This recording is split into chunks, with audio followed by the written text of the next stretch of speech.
அனைவருக்கும் வணக்கம். மிதுன ராசினியர்களுக்கு ஊரே உங்களை திரும்பி பார்க்க வைக்க போகும் போதனால் உங்களுக்கு என்ன மாதிரியான நன்மைகள் எல்லாம் ஏற்பட இருக்கு, கிரக நிலைகளின் ரீதியாக அமையிருக்கும் சாதகங்கள் என்ன, பாதகங்கள் என்ன, மேலும் என்ன மாதிரியான நன்மைகள் எல்லாம் உங்களுடைய வாழ்வில் ஏற்பட இருக்கு, குறிப்பா மிதுன ராசினியர்களுக்கு நிகழ இருக்கும் புதன் பெயர்ச்சியின் காரணமாக என்ன மாதிரியான முன்னேற்றங்கள் எல்லாம் ஏற்பட இருக்கு, குறிப்பா இத்தருணங்கள் கிரகங்களுடைய சஞ்சார நிலைகள் என்ன என்று பார்க்கும்போது மிதுன ராசினியர்களை பொறுத்த வரைக்கும் இந்த புதன் பெயர்ச்சி நிகழக்கூடிய இத்தருணங்கள்ல மிதுனத்தில் குரு பகவானும் கடகத்தில் சுக்கிரனும் புதனும் இணைந்து சஞ்சரித்தாங்க. தற்போது புதன் பகவான் சிம்ம ராசிக்கு பயிற்சியாகி அங்கு ஏற்கனவே சஞ்சரித்துக் கொண்டிருக்கும் சூரியன் மற்றும் கேதுவோடு இணைந்து புத ஆதித்ய யோகத்தை உருவாக்குகிறார். அது மட்டுமில்லாமல் கன்னி ராசியில் செவ்வாயும் கும்பத்தில் சனி பகவானும் ராகும் இணைந்து சஞ்சரிக்கிறாங்க. இந்த கிரகங்களுடைய சஞ்சார நிலைகளின் காரணமாக மிதுன ராசினியர்களுடைய வாழ்வில்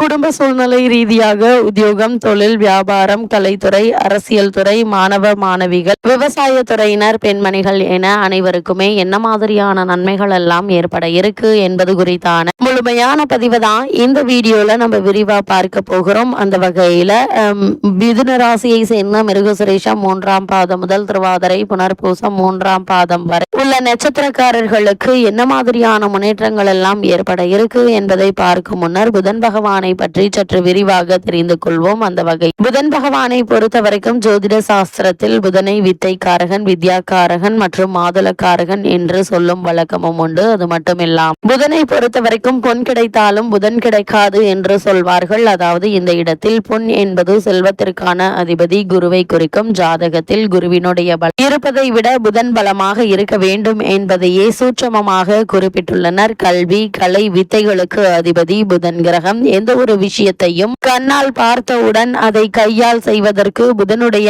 அனுகிரகம் வேண்டும். கற்றவர்களுக்கு சென்ற இடமெல்லாம் சிறப்பு. நன்கு படித்தவர்கள் கை நிறைய சம்பளம் வாங்குவது கண்கூடாக பார்க்கிறோம். நம் வாழ்க்கைக்கு அடிப்படையான கல்வி செல்வத்தை வழங்குபவர் புதன் பகவான். அப்படிப்பட்ட புதன் பகவான் ஒரு விசித்திரமான கிரகம்.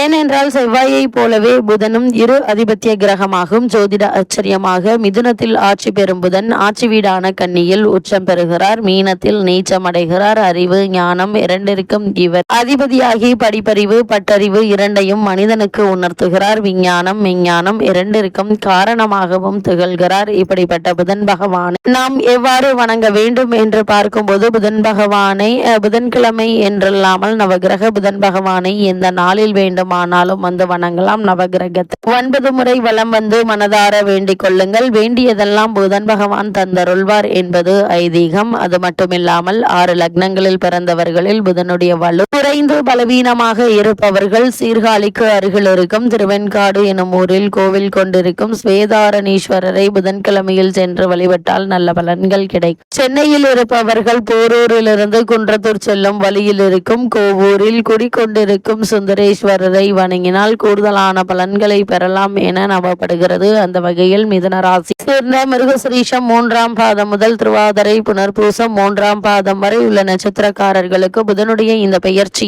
காரணமாக மேலும் என்ன மாதிரியான முன்னேற்றங்கள் எல்லாம் ஏற்பட இருக்கு என்று பார்க்கும்போது உங்களுடைய ராசிக்கு அதிபதியும் 4ஆம் இடத்திற்கு அதிபதியுமான புதன் பகவான் தற்போது சுகஸ்தான அதிபதி சகாயஸ்தானத்திற்கு வரும் இந்த நேரம் எல்லா விதமான சுபகாரியங்களும் உங்களுக்கு கிடைக்க இருக்கு. குறிப்பா ஆரோக்கிய பாதிப்புகள் அகல இருக்குதுங்க. அடுத்தடுத்து நல்ல சம்பவங்கள் இல்லத்தில் நடைபெற இருக்கு. புத ஆதித்ய யோகம் இருப்பதால பொருளாதாரத்தில் உச்ச நிலையை நீங்கள் அடையக்கூடிய ஒரு தருணமாக இக்காலகட்டம் அமைஞ்சிருக்குதுங்க. பொது நலத்தில் இருப்பவர்களுக்கு புதிய பொறுப்புகள் கிடைக்க இருக்கு. பூர்வீக சொத்துக்களை பங்கிட்டுக் கொள்வதில் இருந்த பிரச்சனைகள் அகல இருக்குங்க. பெற்றோர் வழியில் சில நல்ல காரியங்கள் நடைபெறுவதற்கான சாத்தியக்கூறுகள் நிறைந்த ஒரு தருணமாக தான் இந்த புதன் பெயர்ச்சி அமைஞ்சிருக்குது என்பதை கிரக நிலைகள் மீண்டும் மீண்டும் தெளிவுபடுத்துது. அது மட்டும் இல்லாம இந்த புதன் பெயர்ச்சி நிகழக்கூடிய இக்காலகட்ட கிரக நிலைகளை ஆராய்ந்து பார்க்கும் போது இந்த புதன் பெயர்ச்சியினுடைய தொடக்கத்திலேயே ராசிக்கு 2ஆம் இடமான தனஸ்தானத்தில் சஞ்சரிக்கிறார். எனவே பணப்புழக்கம் என்பது மிதுன ராசினியர்களுக்கு நன்றாகவே இருக்குங்க. குடும்பத்தில் சுப காரியங்கள்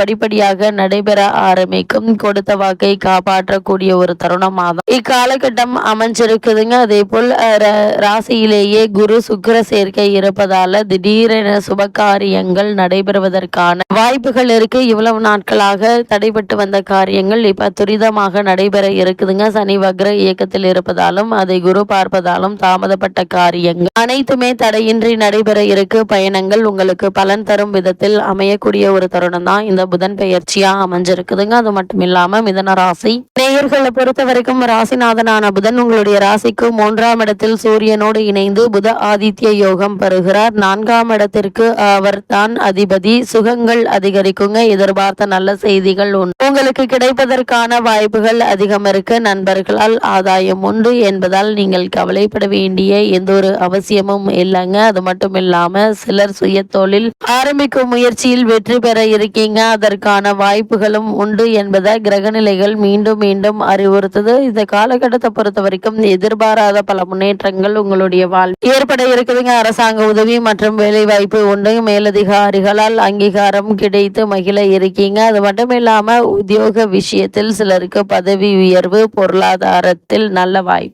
ஆகியவை உண்டுங்க. கலைஞர்களுக்கு ஆதாயமான வாய்ப்புகளும் ஒப்பந்தங்களும் கிடைக்க இருக்கு. அதே போல் மேலும் என்ன மாதிரியான விஷயங்கள்ல நீங்கள் சற்று கவனமாக இருக்க வேண்டும் என்று பார்க்கும்போது பிள்ளைகளால் எதிர்பாராத செலவுகள் ஏற்படலாம். பாக்கியஸ்தானத்தில் சனி ராகு இணைந்து இருப்பதால வேலை செய்பவர்கள், அதாவது உங்களுக்கு கீழ் பணிபுரிபவர்களிடம் எச்சரிக்கையாக நடந்து கொள்ளுங்க. உங்களுடைய அணுகுமுறை சிக்கல்களை தந்து விடுங்க. ஜென்ம குரு என்பதால் பணத்தை கையாள்வதில் மிகுந்த கவனம் தேவை. குறிப்பாக அலுவலக பண பொறுப்பில் இருப்பவர்கள் அதிக எச்சரிக்கையோடும் கவனமாகவும் இருப்பது அவசியம் என்பதை கிரகநிலைகள் மீண்டும் மீண்டும் தெளிவுபடுத்துது. அது மட்டும் இல்லாம மிதுனராசினியர்களை பொறுத்த வரைக்கும் உங்களுடைய ஜென்ம ராசியில் குரு பகவான் சஞ்சரிப்பதால் வரவை விட செலவுகள் சற்று அதிகமாக இருக்குங்க. அதே ஜென்ம ராசியில் சுக்கிரனும் அமர்ந்திருப்பதால் வருமானம் திருப்திகரமாக நீடிக்கும். கடன் வாங்கிய அவசியம் இருக்காதுங்க. நெருங்கிய உறவினர்களிடையே பரஸ்பர வாக்குவாதமும் ஒற்றுமையும் அதிகரிக்க இருக்கு. அதே போல் இந்த தருணங்கள்ல விவசாயம் சம்பந்தமான முயற்சிகள்ல வரன் அமைவது தாமதப்பட்டு வந்த நிலையில நல்ல ஒரு முன்னேற்றத்தை எதிர்பார்க்கலாங்க. குறிப்பா மிதனராசினியர்களை பொறுத்த வரைக்கும் ராசி மற்றும் சனி மற்றும் ராகு ஆகியோர் கூட்டு சேர்க்கை ஏற்பட்டுள்ளதா திடீர் செலவுகள், பண விரயங்கள், உத்தியோக காரணமாகவோ அல்லது வேறு காரணங்களுக்காகவோ தற்காலிகமாக குடும்பத்தை விட்டு பிரிந்திருக்க வேண்டிய ஒரு நிலை இருக்கு. அதனால் அதிக கவனத்தோடு எச்சரிக்கையோடு இருப்பது அவசியங்க. குறிப்பா கணவன் மனைவியிடையே அன்பும் அந்யோன்யமும் அதிகரிக்குங்க. பூர்வீக சொத்து ஒன்று கிடைக்க போகிறது. இதனால் உங்களுக்கும் சரி உங்களுடைய சந்ததியினருக்கும் நல்ல ஒரு முன்னேற்றம் ஏற்படக்கூடிய ஒரு தருணமாக தான் இந்த புதன் பெயர்ச்சி அமைஞ்சிருக்குதுங்க. பூர்வீக சொத்துக்களை விட்டு கைவிட்டு போகும் என்பதால நீங்கள் அவற்றை பற்றி கவலைப்படாதீங்க. ஏன்னா அவற்றை விட்டுவிட்டு வேறொரு இடத்தில் இதை விட 2 மடங்கு அதிகமாக நிலம் வாங்குவதற்கான வாய்ப்புகள் இருக்குதுங்க. ஒரு சிலருக்கு வண்டி வாகன யோகம், அதே போல தற்போது நடைபெற்று வரும் தசாபுக்திகளின் அடிப்படையில் ஆடை ஆபரண சேர்க்கையும் ஏற்பட இருக்கு. மிதனராசினியர்களுக்கு இந்த புதன் பெயர்ச்சி நிகழக்கூடிய தருணங்கள்ல கிரகநிலைகளின் ரீதியாக கூறப்படும் பரிகாரம் என்ன என்று பார்க்கும்போது வீட்டிற்கு அருகாமையுள்ள பெருமாள் ஆலயத்திற்கு சென்று தீபம் ஏற்றி வைத்து வழிபடுங்க. எண்ணற்ற நன்மைகள் உங்களுடைய வாழ்வில் ஏற்படும்.